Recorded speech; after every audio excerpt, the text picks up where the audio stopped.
We're seeing people stand up in record numbers. They're standing up for revival, but they're also standing up against mask mandates, and they're refusing the vaccine. I just don't think this administration thought that would happen. Am I seeing that accurately, or what's your thoughts on that? Yeah, I don't think that they expected this much pushback. Really, what it is just standing on our Constitution and on our freedoms as Americans. So we're just doing some common sense things here. But, I'd really encourage Christian common sense conservatives to step it up because, you give them an inch and they'll take a mile. And we've seen that already. And that then pertains to these mandates that are coming down that are stripping us of the very, very basic rights that we have as Americans. So we can't be hesitant and we can't just preach to the choir. We need to get out there and exert the influence that we do have. Yeah, amen to that. Tell me, I ask this usually with every guest that comes on. I may have asked you this before when you were on before, Governor Palin, but how do you see the most effective way for Christian conservatives to stand up? What should they be doing? And I'm asked that every single day. What can we do? My own kids were asking me that the other day, like, Mom, things are going to hell in a handbasket. What are we going to do? They didn't use that word, though. But anyway, I want to encourage everybody, again, to not just assume that we can just be telling each other what the problem is. We need to get out there. I take a lot of heat for being a bit involved in pop culture and in some aspects of it. And I try to tell people, no, we need to infiltrate and influence pop culture because everything is downstream from pop culture. The economy, the way things are marketed, the way businesses are run, certainly politics, everything's downstream. So when you see somebody, say, a real celebrity, if you see them stand up for what it is that we believe in, again, just basic freedom, American rights, and Judeo-Christian principles, when you see, we need to support that celebrity, that superstar who's bold enough to be out there doing that. When you support them and they are then knowing that they have public support to continue to stand on truth, then their spine is stiffened, and then others around them, their spine is stiffened. That is a way that we can start really affecting the change that has got to come because they're going downhill so rapidly. It should be making everybody's head spin. It does. I agree with that. Lance, you heard her say when she mentioned pop culture, I mean, that's really, we were just talking the other night about, or day, I don't remember what it was. We did so much TV, but we were talking about the seven mountains and the mountain of media. It's a different, she's using different words, but that's really the same thing we're talking about. We have to be involved in pop culture. We have to be involved in the media. We've got to be involved in social media. Let your views be expressed. But, I think, and I think Governor Palin said it this way, with get some stiffer spines out there. But we've really got to see some people stand up and be willing to take the hits. That's really what it comes down to. Yeah, and the nice thing about this, Gene, is that if you look at the Seven Mountains strategy, that the reason why I got involved with Seven Mountains is because Christianity is salt. And if the salt loses its contact with culture, then downstream from culture is going to be politics. And of course, the culture itself is downstream from the church, because whether we want to own it or not, we are the ones that have the authority to proclaim truth and to quicken the conscience of the nation. When the lights go out in a country like America, it's because conscience has become darkened. And it becomes darkened because the only thing that can quicken the conscience is the Spirit of God and the Word of God. So when pulpits stop becoming prophetic and challenging culture, when it starts trying to accommodate culture or be popular with culture, it stops the business of arresting the decay of culture. And then you end up with probably the most insidious part of our deterioration is the academic arena, because that's where the youth are being discipled to become adversaries to capitalism and to freedom of religion. Amen. Hey, that's right. All right, so we're talking about pop culture. We're talking about standing up. James O'Keefe with Project Veritas recently came out with another story, Whistleblower. And normally I'm not a whistleblower fan. I'm like, people usually have some sort of something to gain by it. But I'm telling you, I'm thankful for getting the inside track on so many stories that he's been able to break. But watch this. Talk about, peer pressure. Listen to what this nurse had to deal with. I've seen dozens of people come in with an adverse reaction. Yeah, it's really sad. She had just come back from surgery, from leave. So what are we looking at here? You're looking at me transferring her to a higher level of care that could handle her condition. And this is a colleague at your hospital who got sick. She didn't want to take it because of her religious beliefs. And she was coerced into taking it. Why are you choosing to blow the whistle? It's not what a lot of people would do. They're scared, they're afraid. Are you afraid? I wouldn't necessarily say I'm afraid because my faith lies in God and not man. This is evil at the highest level.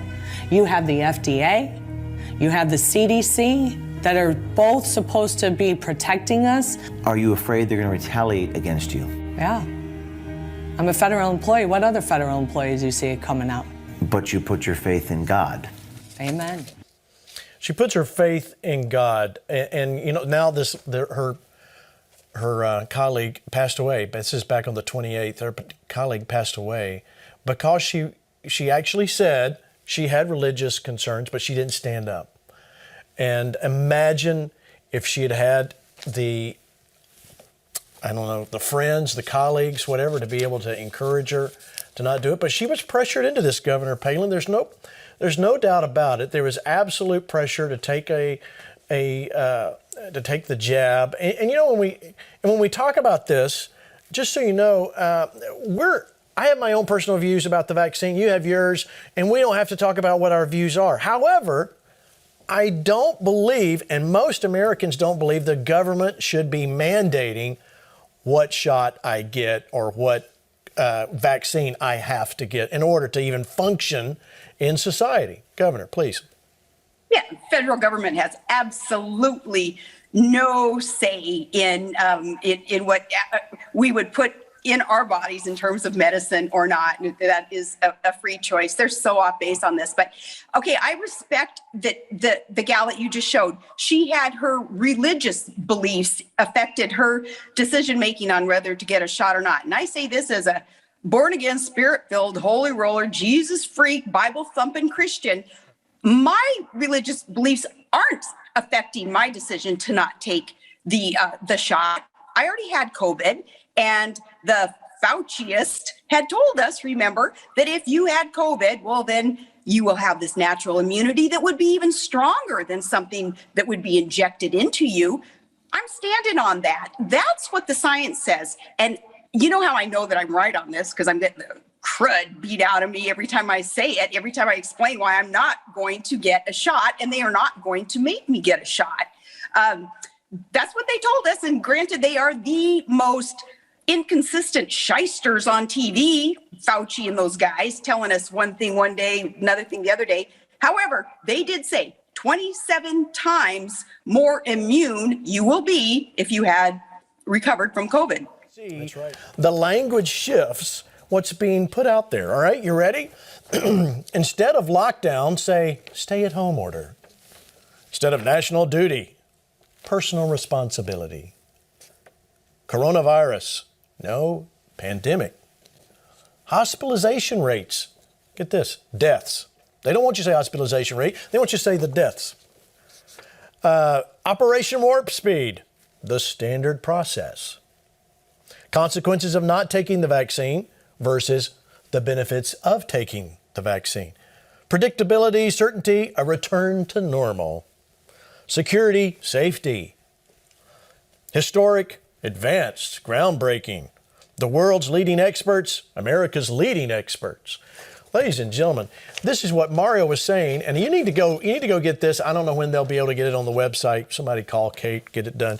You've got to see what's happening, because the language, you brought up a great point, and I'm going to get the governor to speak to it.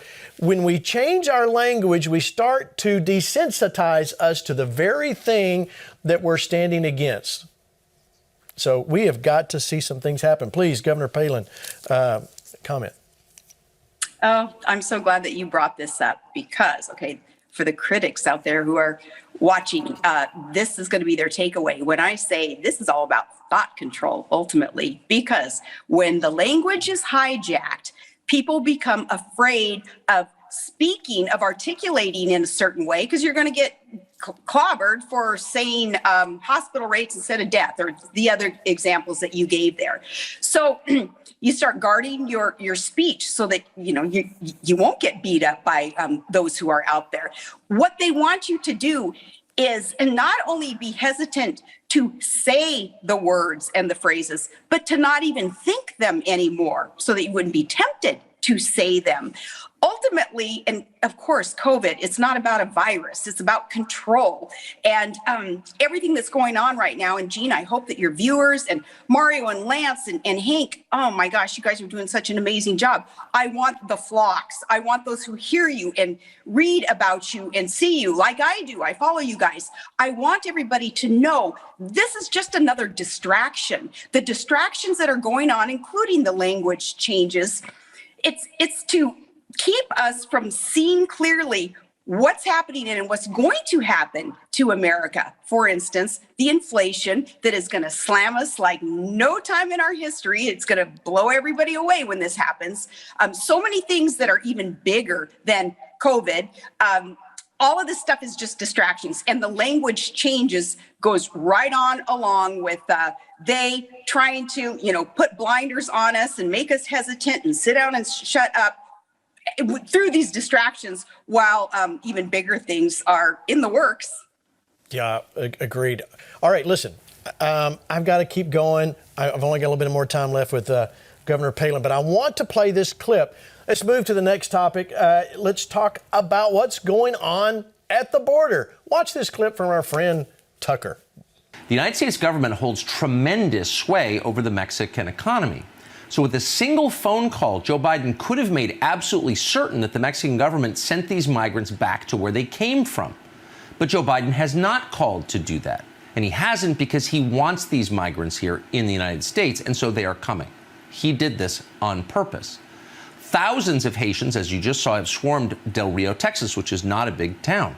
As of this morning, there were close to 7,000 so-called family units under the bridge there. More than 300 of those units included a pregnant woman. All of these migrants, says the Biden administration, will be allowed to stay in the United States, no questions asked, and the children born here will, of course, instantly become American citizens. None of these people, you should know this because it's telling, will undergo any kind of background check, like the background check you endure if you were to try to, say, buy a 12 gauge, according to your constitutional rights. None of them either will be forced to abide by vaccine mandates. So you need the shot to work as a nurse or for the sanitation department or anywhere. But you don't need a shot to come into our country illegally at the request of the Biden administration.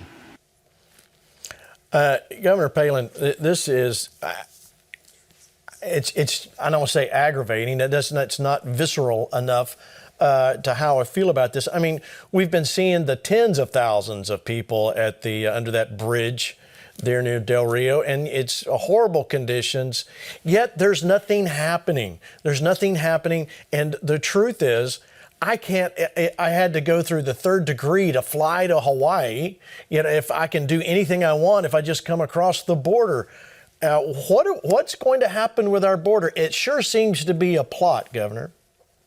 Right. So the tens of thousands of people illegally coming over our border and not a mask in sight and not an immunization in sight. And yet, like my little boy who has special needs in his special needs classroom, very, very sensitive to a bunch of sensory things. He has Down syndrome. He's forced to wear a mask all day now. Again, that got ramped up recently.